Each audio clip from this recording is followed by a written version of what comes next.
Good morning. Happy Monday. Woohoo. Exam week too, no less. Just in case you've forgotten. Okay, so today we are going to finish off mitosis and then we'll kind of cover some of the principles of meiosis, right, which is quite considerably more complicated.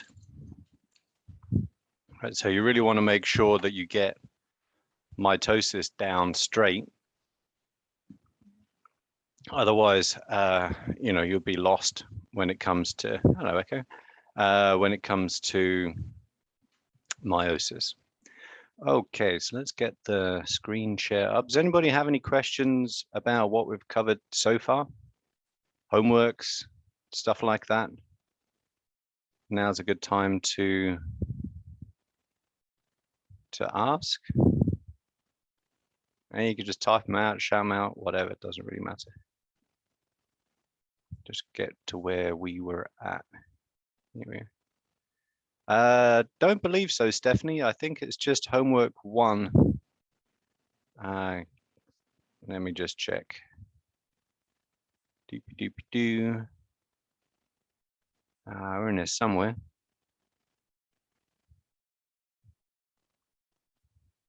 No, just homework 1.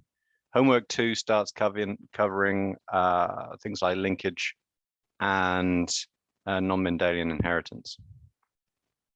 But I will probably need to double check to make sure that is in the right spot. I might need to shift that maybe.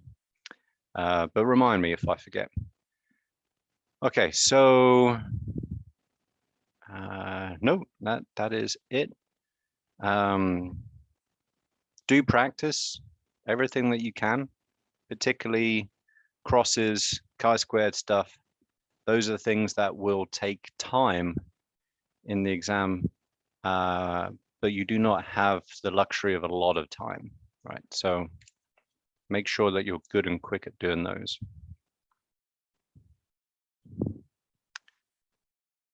All right, if anyone else has any questions, just pipe up and ask. I don't mind being interrupted. Okay, so we essentially covered the things that need to be done or need to happen for division of DNA to occur. Now, revision time. What are those things? Don't look at your notes, try and remember. You can use this picture in front of you. What are the things that need to happen for M phase? Right, centrosomes go to poles. So these things up here, like little shiny Cheetos at the top. What else?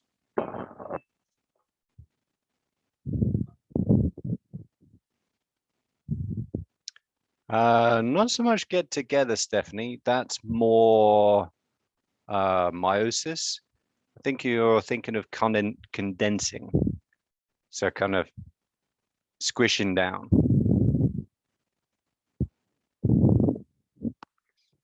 What else? Good stuff.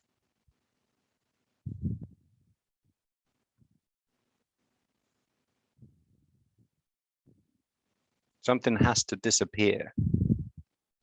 Right, envelope of what?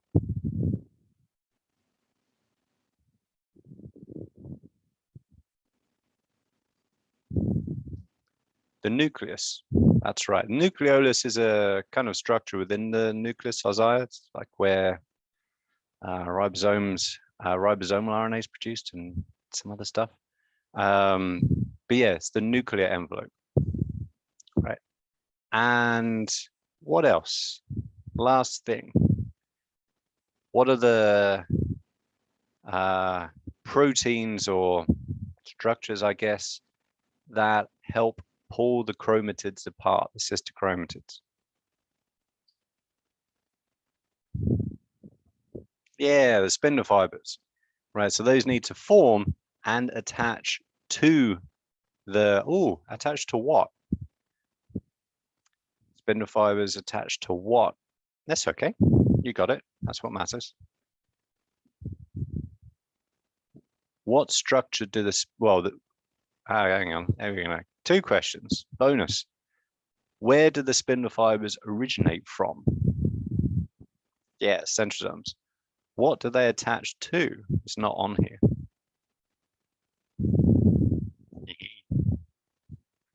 Nope. Well, actually, yes, Infinity and Bianca, that's 100% correct. That's good. I forgot about that. Yeah, so they attach to the plasma membrane. They kind of anchor themselves, like behind themselves, so that they can exert tension, pulling force. The other spindle fibers, what do the other ones do? The ones that kind of radiate in towards the center of the cell. What structure do they attach to? That was really cool. I'm glad you picked that up.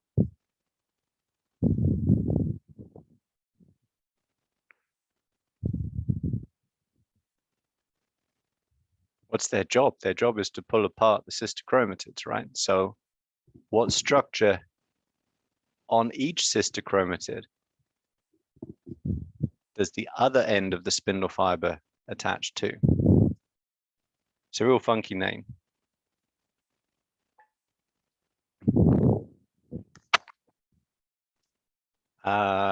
No, centriole, actually that's kind of cool, Caitlin. Centriole is like a unit in the centrosome. So each centrosome has 2 centrioles. Cool idea, but the other end of the stick. Yes, Echo, that's exactly right, the kinetochore. Right, it's an assembly of proteins that kind of glom on to the centromere of each sister chromatid, and that's what the spindle fibers attach to. Awesome, good revision, everybody. Okay, so I'm going to semi-quickly go through each step, ask questions if any come to you while I'm doing so. But essentially, we're just going to cover what we've already talked about.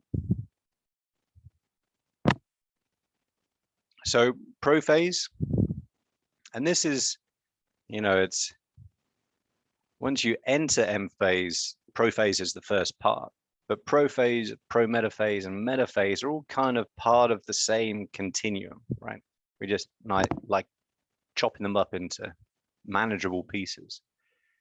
And so you can see that the centrosome, the chromosomes have already started condensing, right? So now you can sort of see the sister chromatids, but they're still not in their shortest form. You can see the spindle fibers have started forming, but what they're doing is they're actually pushing the centrosomes apart, right? So they essentially kind of hit each other, and then they get longer and longer and longer through the assembly of those microtubulin proteins. And in doing so, they push the centrosomes apart, pretty much as far apart as they can get. And that's why they end up on either side of the cell, right? That's kind of, and that's also what dictates the plane of division, right? So where those centrosomes start and where they get pushed to, in the middle, that is where the cell is going to divide into 2. Sorry, itchy. So these spindle fibers aren't used to attach to chromosomes yet, right? We still have a nuclear envelope or nuclear membrane. They're used to push the centrosomes apart.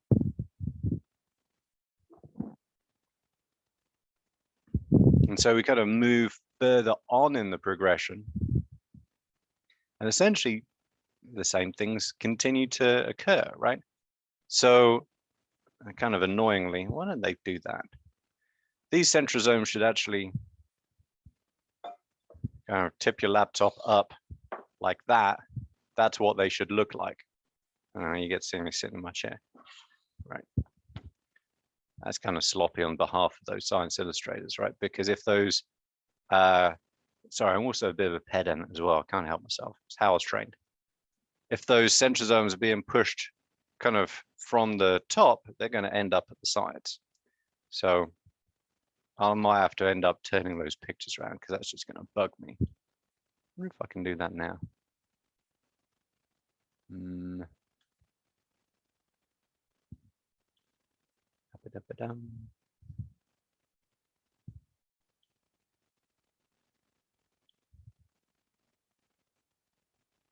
Bugger it.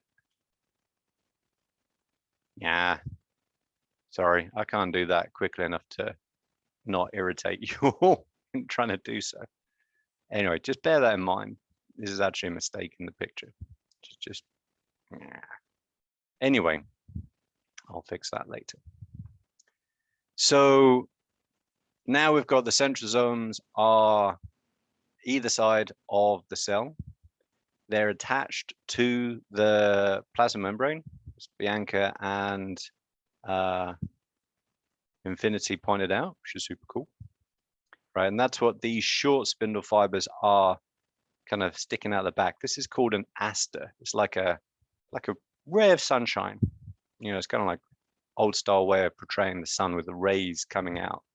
That's essentially what they thought this looked like.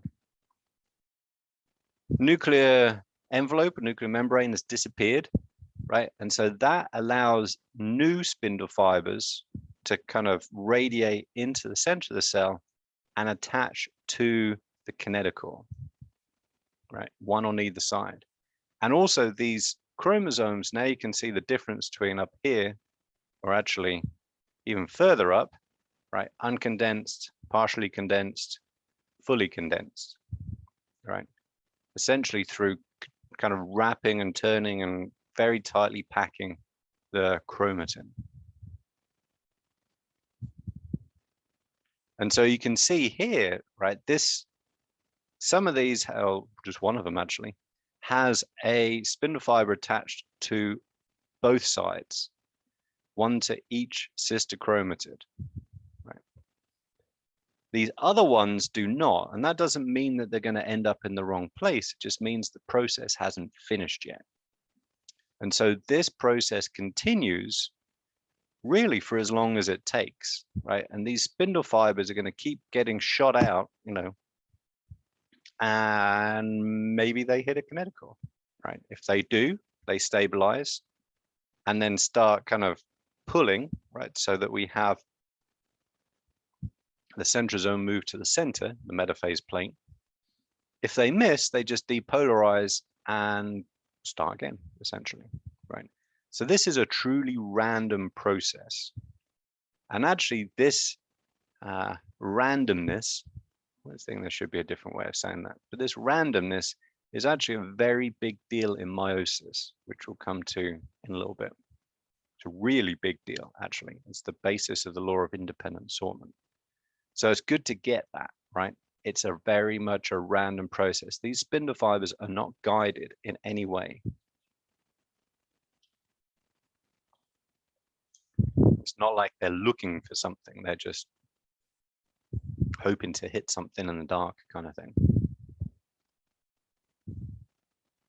And so essentially this continues progressing until you end up with all of these chromosomes lined up on this metaphase plate, right? So really metaphase is kind of the end point of all of the preparation.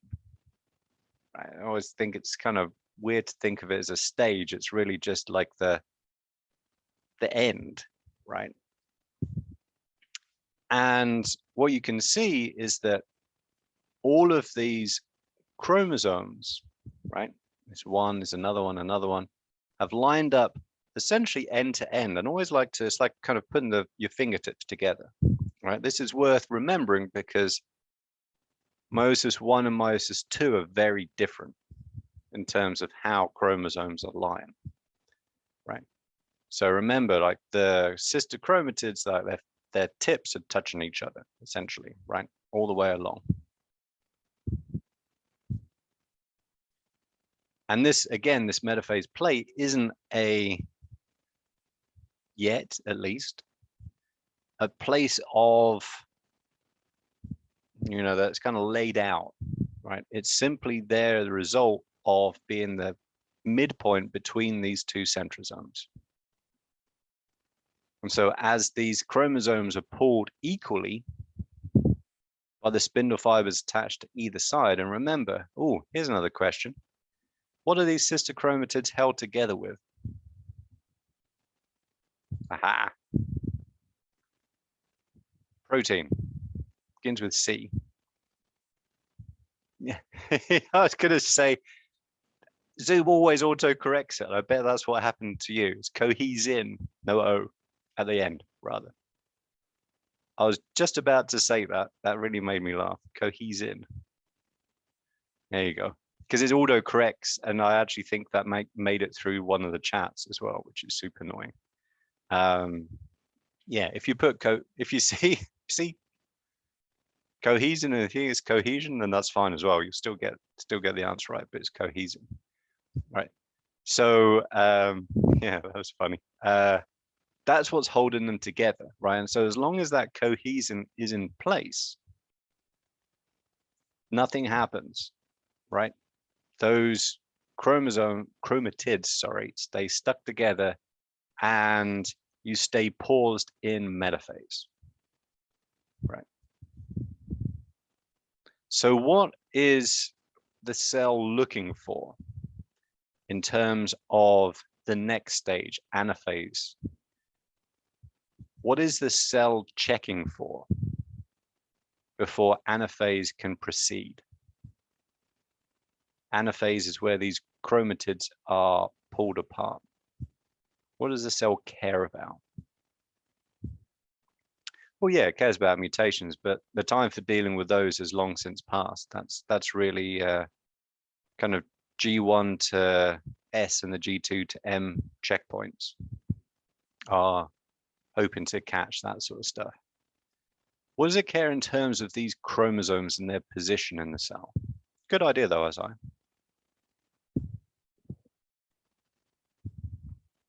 They're attached and they're aligned in the center, right? Exactly, Stephanie. Each and every single one has to be present on the metaphase plate, no matter how many chromosomes you have, right? So in humans, that's 46. All have to be present. If one is not, everything just hangs about waiting until it is, however long that takes.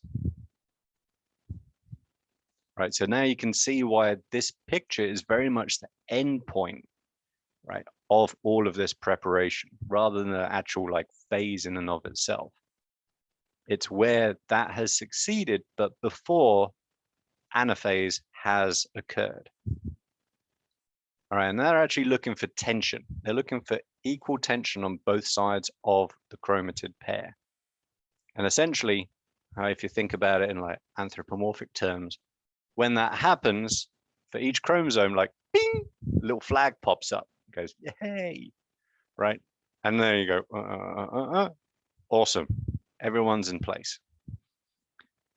Now what gets activated? Can anybody remember the enzyme that chews up cohesin, right, which allows the chromatids to be pulled apart? Wow, you're on fire today, Stephanie. And you too, Echo. Separase, right? And so this is the enzyme that's activated by the anaphase promoting complex. Don't worry too much about this. You just need to get the idea that it's separase is what destroys cohesin.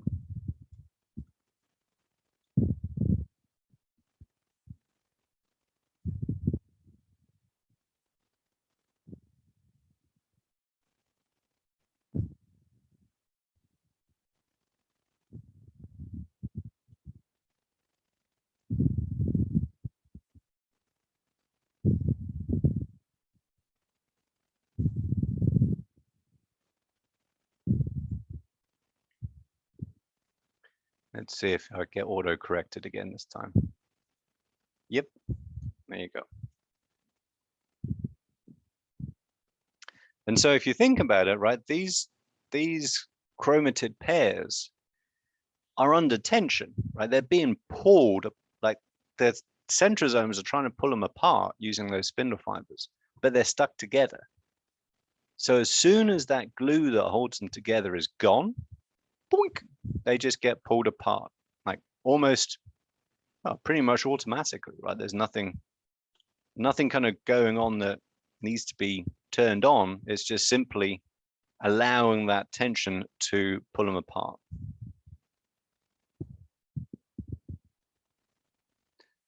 And so that essentially pulls so these spindle fibers shorten, right? Microtubulins are pulled out of those spindle fibers, so they get shorter and shorter and shorter. And also the cell starts kind of elongating a little bit, right? So these non-kinetochore spindle fibers kind of elongate and start pushing the cell kind of into like a watermelon shape, I guess, would be the best analogy. Any questions so far?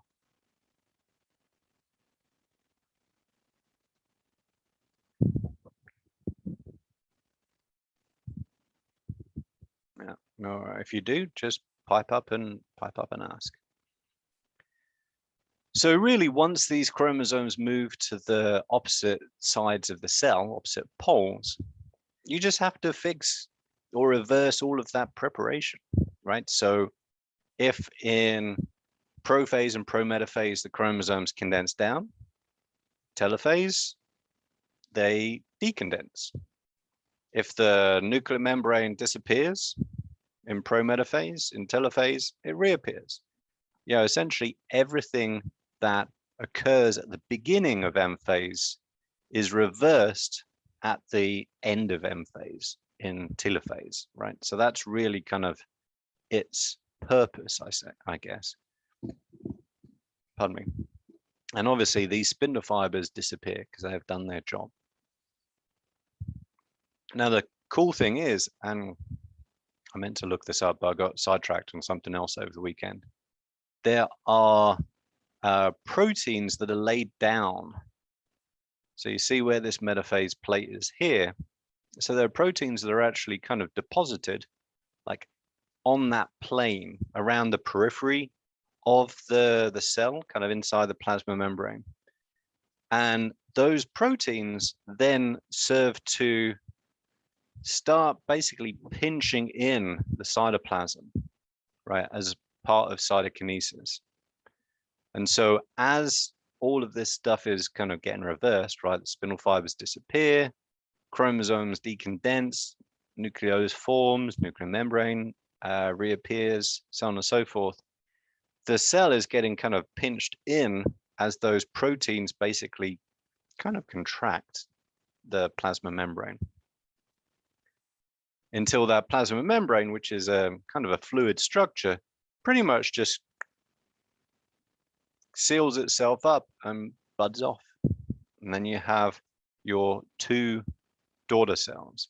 Now, because each of these cells well, these future cells has one chromatid from each chromosome, right? So one copy. They each have one centrosome. Now you can see how that centrosome got to be where it is. They are identical, right? Pending any odd, mutations that might have appeared during DNA replication. But to all intents and purposes, these are now the same cell. And there's another kind of three-dimensional look at it here, which is kind of neat. So in animal cells, you have what's called a cleavage furrow. You can actually see it being like pinched in. It's like there's something tugging at it from the other side, like you're, I don't know, creating a cushion or something. You pull in the fabric in, you can see it kind of creasing in. And there you go, microfilaments. There are also other proteins that direct them there. They basically kind of contract down to pinch in that plasma membrane. Now, the issue in plant cells and also fungi as well, because they have cell walls, is they have a cell wall, right? So in plant cells, you can't do that kind of pinching deal because they have a rigid cell structure outside of the plasma membrane. So what happens in plant cells is you lay down, same deal, you've got this metaphase plate, right? So even though they're rigid, you still have the metaphase plate defined by where the chromosomes line up. And so instead of kind of pinching in, they use that as like a kind of a, I don't know, a string line, I guess, if you're building a wall. in a garden or for a house. And those vesicles, which essentially contain both membrane components, right, for the plasma membrane, and also, whatever it is that goes into plant cell walls. Probably remember if I thought about it long enough, but I can't off the top of my head now. Like cellulose, there you go, stuff like that. And essentially those vesicles kind of merge and merge until you have a new cell wall dividing those two daughter cells. Right. And then those cells may start expanding so they get to their, full size and stuff like that. So that's pretty much it for mitosis. It's really a relatively straightforward process. Got to think about the cell cycle, what needs to happen at each point, right? For DNA division, or DNA replication, sorry, or synthesis, S phase, you need all of the proteins and I would say reagents, but that doesn't apply to cells really, but metabolites, right, required for DNA replication. Once you synthesize your DNA, you need to make all the stuff needed for division of DNA, right? Centrosomes and other proteins and so on. And then you need to basically separate those two identical copies of DNA into the two prospective daughter cells. And then pinch it off or build a division between them. And that's really it, right? There's nothing, there is interesting stuff going on there, particularly with regards to cell cycle control, like the checkpoints. But in its principles, generally speaking, mitosis is pretty straightforward. Right. So again, remember, diploid, unless you're a bacterium.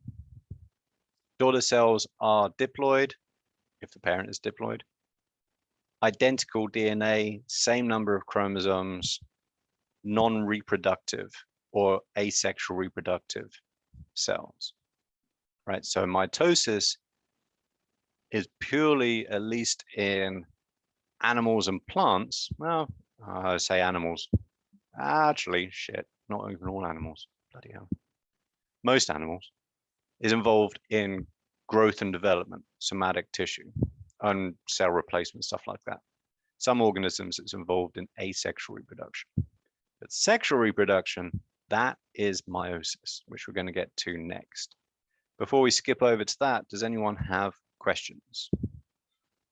Gives me a chance to drink some coffee too.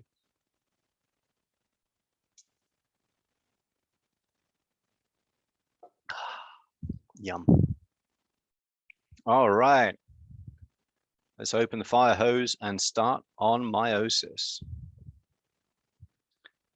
Okay, so biggest concept you need to get about meiosis is randomness.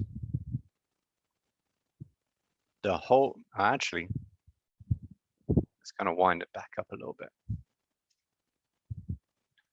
In an ideal world, right? Unchanging, much food as you can eat, no predators, stuff like that. Would it be more beneficial to you to reproduce asexually or sexually? In an unchanging world, literally where everything's perfect, nirvana, paradise, maybe not nirvana, because he's not around anymore, unfortunately. Yeah, it'd be asexual, right? Because asexual has the lowest costs, right? In terms of actually doing it. That kind of came out wrong, sorry. But also you pass on 100% of your genetic information to your offspring, right? So there's no dilution, right? You don't have to rely on like someone else's chromosomes to make up the numbers. It's all you, right? How much of your genetic information makes it into your offspring if you reproduce sexually? Kind of obvious, but it's a different way of thinking about things. Yeah. Well, no, Caitlin, half, 50%. because you are the result of one set of chromosomes from your mother, one set of chromosomes. Oh no, sexually. There's only one letter between the two. Yeah, sorry about that. Should have typed that out. Yeah, so sexual reproduction, you only pass on 50% of your offspring, of your genetic information to your offspring. What other costs could be associated with sexual reproduction? I always think of snow leopards, actually, for some reason, when I think of this. Don't know why. David Attenborough film, I think. What other costs might be associated with sexual reproduction?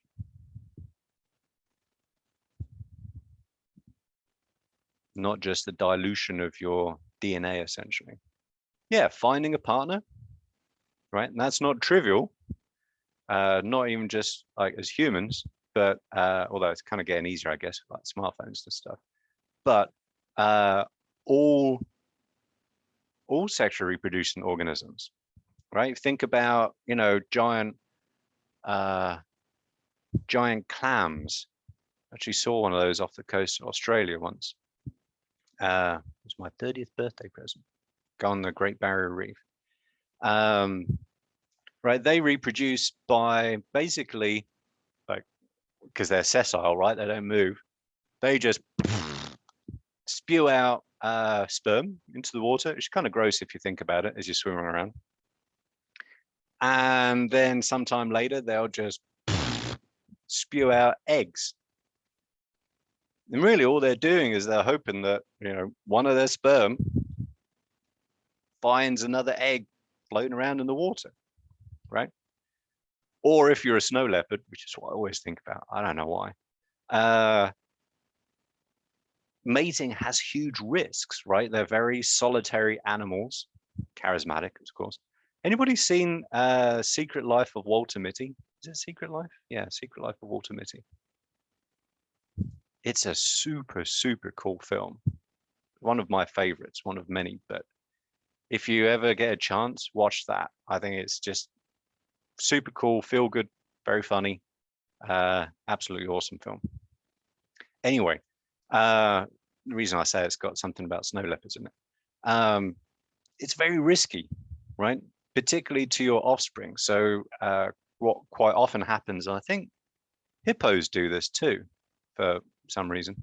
The male will try and kill the existing offspring of the female because he wants to make sure all of the resources of his, you know, partner, kind of not quite the right word there, but who will be reproducing with, go into his offspring, right? So there's big risks involved, right? Finding a partner, not getting eaten by your partner. You know, black widow spiders are kind of classic example of that. Things like that, right? So if all of these costs exist, there have to be some benefits, right? Have a think. What do you think are the benefits of sexual reproduction, right? Because it's a very common form of reproduction. Variety, recombination, diverse genetics, right? Why would you want all of those things? They're all right, completely and totally true. Why would you want, you know, variety, diversity, mixing up genetic information? What would be the benefit of that? Yeah, Caitlin, awesome. Okay. Oh, yeah, that's also another good way of looking at it too, Isaiah. So inbreeding is terrible. Look at the royal British royal family, for example. So one, you want to avoid the risk of bad mutations, you know, essentially deleterious mutations or alleles getting together and reducing the fitness of your offspring, right? And so the more well, not more diverse, but the more likely that your partner is from a different population group, the less likely they'll have the same kind of deleterious alleles that you will, let's say, right, if you have any, right? So outbreeding is a very important part. Breeds, and that's actually, it's kind of funny. I always think about dogs and the royal family as well. But if you think about dogs, you know, they always say mutts live the longest, right? Because they are just like a complete total mix of whatever. Whereas pure breeds or purebreds tend to have all kinds of issues, right? If you think about like Labradors have hip dysplasia. My dog suffered from that when I was growing up. English bulldogs have problems breathing. There's all kinds of different issues, right? So outbreeding is good. And then Caitlin brought up being able to adapt to change, right? So that's why I was very, very clear when I said, you know, if your environment is never changing, right? It's as good as it could ever get, and it'll always stay that way. You don't need sexual reproduction so much, right? In fact, some insects, invertebrates, switch between one and the other, depending on how great their life is, I guess, right? If everything's hunky-dory, asexual reproduction. If things look crappy, sexual reproduction. Oh yeah, pugs as well. That's another one too. That's another example. Actually, those kinds of issues, pugs and British bulldogs, is essentially the result of intentional inbreeding, right? Because those traits were valued for whatever reason. And so those are the result of essentially kind of trying to get bad stuff together, right? Because, you know, if you ask those dogs, they probably don't want to breathe like that. So anyway, getting back to the variety deal, right? Environments don't stay constant, right? Not just the actual, what we think of the environment like weather, like this morning, nice, rain, you know, classic example, but also predation, right? So you may have a predator coming in, diseases, right? That's actually a big part of what we as humans detect, not just if our prospective partner has disease, but also, and this is really like a little bit mind-blowing, you can also sense through pheromones and magic, I guess, if your prospective partner has a different kind of not immune system. It's actually, they're called major histocompatibility complexes. Basically, like slightly different weapons to fight disease, right? And you're more likely to pick someone who is different immunologically to you.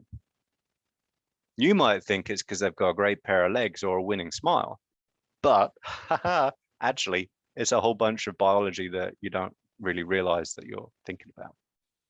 Isn't that cool? I actually had a student who totally could not accept that. She said, no, it's love. I was like, okay.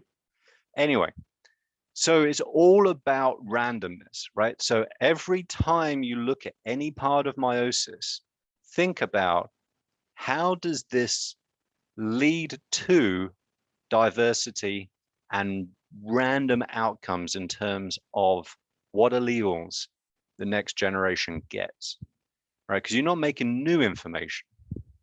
That's mutation. What you're doing is taking the information you've got and like shuffling it up. So you have something that's a different combination of that information. Think about that. Every step you go through will be referring back to that. Okay, I need to stop chuntering on about dog breeds and stuff.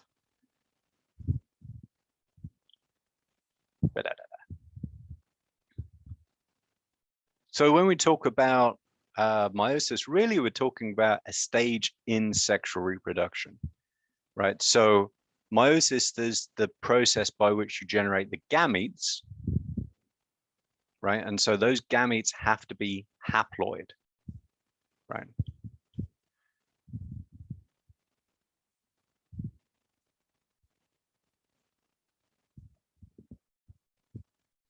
Because if you add 2 + 2, you only end up with 4. We don't have 4 sets of chromosomes, right? So one thing that is essential is to reduce the chromosome count from 2 sets to 1 set to create those gametes.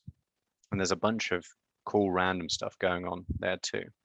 And then you take those 2 haploid gametes and you fuse them together in fertilization. That's what generates the next generation that is diploid, right? So you have a diploid zygote. And so to do that, and this is where a lot of the complexity and kind of randomness comes in to meiosis, you need 2 rounds of cell division.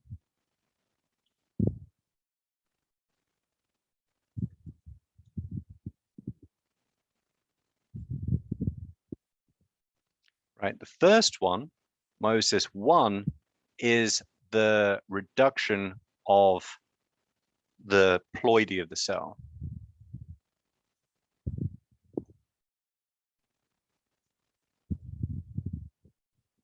So it's from diploid to haploid and a bunch of other stuff.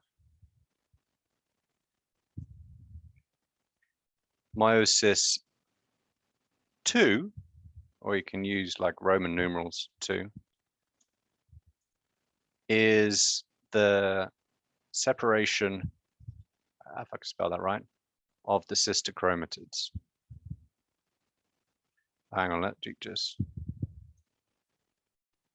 So essentially, meiosis 1 is separation of chromosomes from a pair to a single. Meiosis 2 is a separation of the sister chromatids. I can spell separation. I cannot.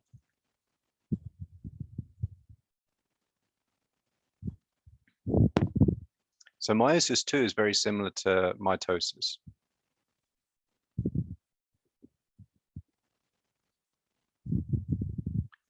But the parent is haploid, not diploid. Meiosis 1 is totally different, like completely and absolutely. Whole bunch of craziness happens in meiosis 1. Yum. Oh, no, I already asked you. It's the other section I need to ask. Okay. And key point, the daughters that result, so you get essentially 1 diploid parent equals 4 haploid non-identical daughters from 2 rounds of cell division. So mitosis, 1 diploid parent, 2 diploid daughters. Meiosis, 1 diploid parent, 4 haploid non-identical daughters. Right? Big, big, big difference. And so if you look at it kind of pictorially, and this isn't actually here, keep your mind out for Wednesday and tell me on Wednesday why this picture isn't the whole picture. It's actually a little bit incorrect. It's a bit of an oversimplification. Oh, sir, you're still on the mitosis slides. Am I? Yeah. Oh, dang it. Sorry. Oh, crap balls. I'm sorry about that. Better? Yeah. Yeah, thank you for letting me know. Don't feel shy about telling me because I don't want to screw things up. So yeah, this is what I was pointing at. Basically just walking through that. But pictorially, this is a simplified version. And thank you, whoever that was, much appreciated. A simplified depiction of meiosis. right? So we have 2 rounds of meiosis, meiosis one division here, and then each of those daughters goes through meiosis 2 to generate 2 daughters of their own. Right, so that's how you go from 1 cell to 4, 1 diploid cell to 1 to 4 haploid cells. So keep this in mind, and I want you to think, how is this not actually completely correct? Well, let's go through it on Wednesday and then see what you think. There's actually a process which is not being described here, right? So you're kind of on the right track. Interview with Chappelle where he goes, "What am I supposed to do? Sue him?" Not me, hopefully. You can sue whoever you like, just not me. Don't know who's got their mic on. Not their idea to turn off. And so there's two rounds. Essentially, they're sort of kind of consist of the same phases, right, as mitosis, right? Each one has prophase, metaphase, anaphase, and telophase, right? So because essentially you're still dividing DNA, right?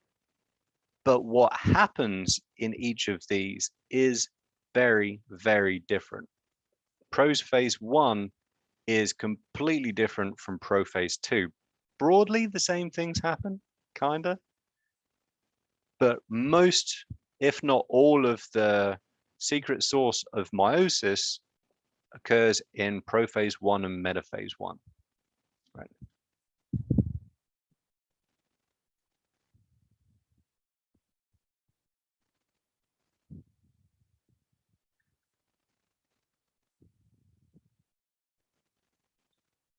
And it's really important to put a number when you put down the stage or the phase that we're talking about. Because if you just put down prophase, which one?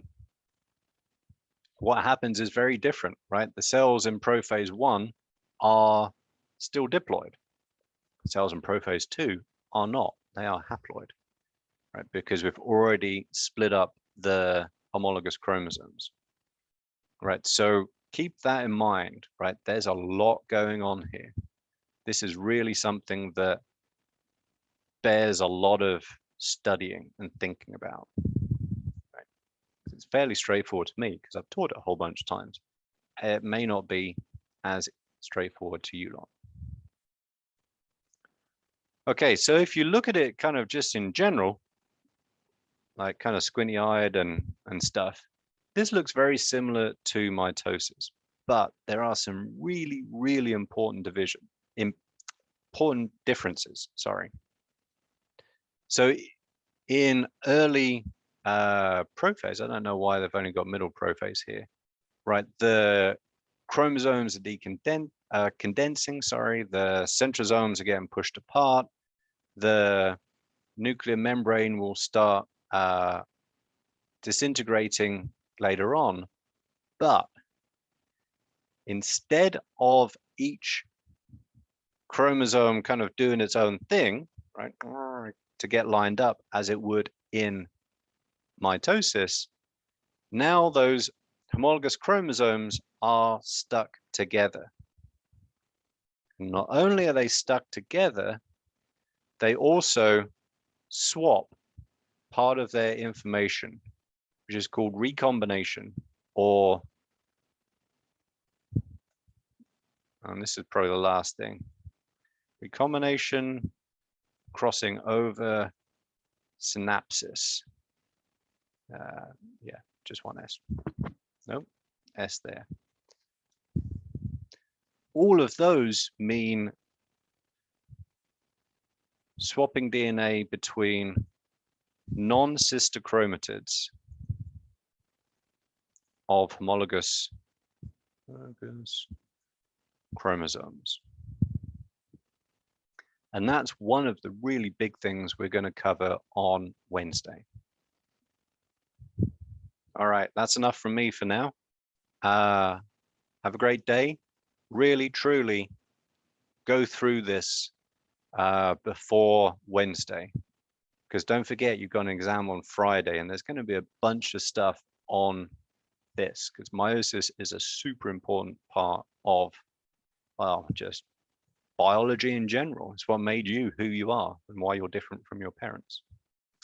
The exam will have a time limit, Berenice. It's going to be 1 hour and 15 minutes.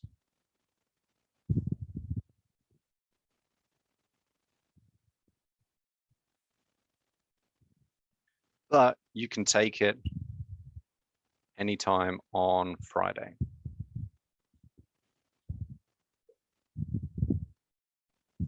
So you don't have to start it in class in the morning, even though I'll be there.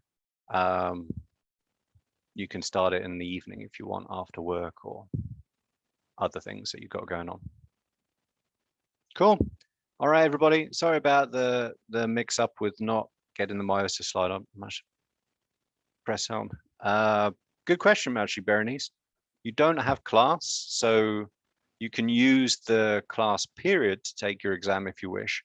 I'll actually be sitting here, probably answering emails and other bits and pieces. If you need to ask any questions, so the Zoom will be open. I'll be just sitting here drinking my coffee. If you have any questions about the exam or anything like that, but there will not be any kind of, you know, learning class material. There will be 40 questions.